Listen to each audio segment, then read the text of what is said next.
উদ্যোক্তা ভাই বোনেরা আসসালামু আলাইকুম। সেবা এগ্রোতে আপনাদের সকলকে স্বাগতম। চলে আসলাম নতুন একটা ভিডিও নিয়ে। আর আজকের ভিডিওর মূল বিষয় হচ্ছে মুক্তচারণ পদ্ধতিতে আমি এখানে যে কয়েকটা মুরগি লালন পালন করে থাকি সেই সাথে আলোচনা করব এখানে যে মুরগিগুলো রয়েছে প্রতিদিন কী পরিমাণ ডিম দেয়। আমার এই 12 থেকে 13টা মুরগি থেকে কতগুলো ডিম পাই এবং খাবার হিসেবে কি দিতেছি সেই সাথে আলোচনা করব প্রতিদিন আমার কেমন খাদ্য খরচ যায়। আশা করি সম্পূর্ণ ভিডিও জুড়ে আপনারা সাথে থাকবেন। তো এখানে যে মুরগিগুলো আপনারা দেখতে পাচ্ছেন এই টাইপের মুরগি রয়েছে 4টা এবং এটা মোরগ, আর ওই পাশে দেশি মুরগি রয়েছে, দেশি গিন্নি। এটা এতটাই ভালো আলহামদুলিল্লাহ, অনেক দিন যাবত একটানা ডিম পারে এবং খুব কমই দেখছি কুচিয়া হয়ে থাকে। তাই এটাকে আমি বসিয়ে দেই না, কারণ এটা একটা ভালো জাত আর এর থেকে বাচ্চা হয়েছে আলহামদুলিল্লাহ। এই যে আপনারা দেখতে পাচ্ছেন। তো এদেরকে বর্তমানে খাবার হিসেবে দিতেছি, দেখতেছেন আপনারা, এটা লেয়ার 1। এদেরকে বর্তমানে খাবার হিসেবে দিতেছি লেয়ার 1 এবং আমি কিন্তু এক বেলা দিই, সর্বোচ্চ এক বেলা দিয়ে থাকি বা মাঝে মাঝে 2 বেলা দিই। এতে করে দেখা যায় যে আমার যে বাড়তি খাদ্য খরচটা এগুলোর পিছনে যায় না। প্রতিদিন 500 থেকে 600 গ্রাম খাদ্য দিলেই হয়ে যায় আলহামদুলিল্লাহ। কারণ হচ্ছে যে যখন মুক্তচারণ পদ্ধতিতে মুরগি লালন পালন করা হয় তখন কিন্তু খাদ্য খরচটা কম লাগে।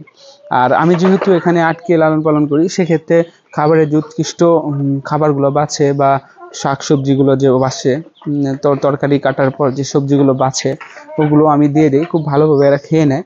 আর আপনারা দেখতে পাচ্ছেন এখানে কিন্তু মোটামুটি সেরকম নোংরা পরিবেশ বলা যাবে না, কারণ দেখা যাচ্ছে 4-5 দিন পর পর একটু পরিষ্কার করে ফেলা হয়, এতে করে মুরগির পরিবেশটা ভালো থাকে। তো আলহামদুলিল্লাহ মুরগিগুলো দেখতে পাচ্ছেন আপনারা খুবই চঞ্চল। তো এদেরকে মেডিসিন হিসেবে কি দিতেছি, এদেরকে মেডিসিন হিসেবে যেটা দেওয়া হয় সেটা হলো মাসে 2 বার ক্যালসিয়াম এবং জিঙ্ক দিয়ে কোর্স করাই। ক্যালসিয়াম এবং জিঙ্ক আপনার স্ক্রিনে দেখতে পাচ্ছেন, এটা দিয়ে একসাথে কোর্স করাই 2 বার, এবং ভিটামিন AD3 আপনার স্ক্রিনে দেখতে পাচ্ছেন, এটা দিয়েও একবার কোর্স করে। এতে করে দেখা যাচ্ছে যে এটা কিন্তু AD3 যে ভিটামিনটা এটা কিন্তু শুধু ডিমের মুরগির জন্য। আপনারা মনে রাখবেন, ডিম পারবে বা ডিম পারতেছে এমন টাইপের মুরগিগুলোকে আপনারা ভিটামিন AD3 দিবেন, এতে করে ভালো রেজাল্ট পাবেন। আর ডিম এরা পারে সেটা হলো যে এখানে জায়গা করে দিয়েছি, এখানেও পারে, আজকে এখন পর্যন্ত পারেনি। আরেকটা জায়গা ওরা নিজেরা করে নিয়েছে, আপনারা লক্ষ্য করলে দেখবেন এই হচ্ছে জায়গাটা। তো এখানে ওরা ডিম পারতে বেশি স্বাচ্ছন্দ্য বোধ করে। তো দেখি ডিমগুলো বের করে নিয়ে আসি। এখানে 3টা পেরেছে এ পর্যন্ত আলহামদুলিল্লাহ, 3 মুরগির ডিম বলা চলে। আর এখানে মোটামুটি আরো 2 থেকে 3টা পারবে আল্লাহর রহমতে। গিন্নি বা অন্যগুলো যে রয়েছে এখানে বেশি ডিম পারে আর কি, আর ওইখানে এই জাতগুলা পারে। আর এই পাশে কোয়েল পাখিগুলো আলহামদুলিল্লাহ, কোয়েল পাখি পালন নিয়ে আমার চ্যানেলে ভিডিও দেওয়া আছে। অনেকগুলো ডিম পেড়ে রেখেছে আলহামদুলিল্লাহ, দেখতে পাচ্ছেন আপনারা। কোয়েল পাখি প্রচুর ডিম দিয়ে থাকে। আপনারা যদি 10 থেকে 20টা কোয়েল পাখি পারিবারিকভাবে লালন পালন করতে পারেন অল্প জায়গায়, বারান্দায় বা যে কোনো জায়গায়, তাহলে মোটামুটি ডিমের প্রয়োজন হবে না। আর কোয়েল পাখির ডিম ও মাংস খুব সুস্বাদু, আমরা অনেকেই জানি, এবং খুবই পুষ্টিকর।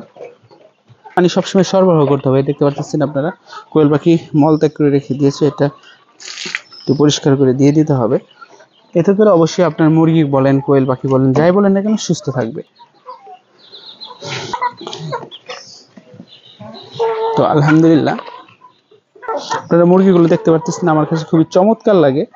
তো এই ছিল মোটামুটি আজকের ভিডিও। ধৈর্য সহকারে কষ্ট করে যারা সম্পূর্ণ ভিডিও দেখলেন অসংখ্য ধন্যবাদ আপনাদের সকলকে। সাবস্ক্রাইব করে পাশে থাকবেন সবাই।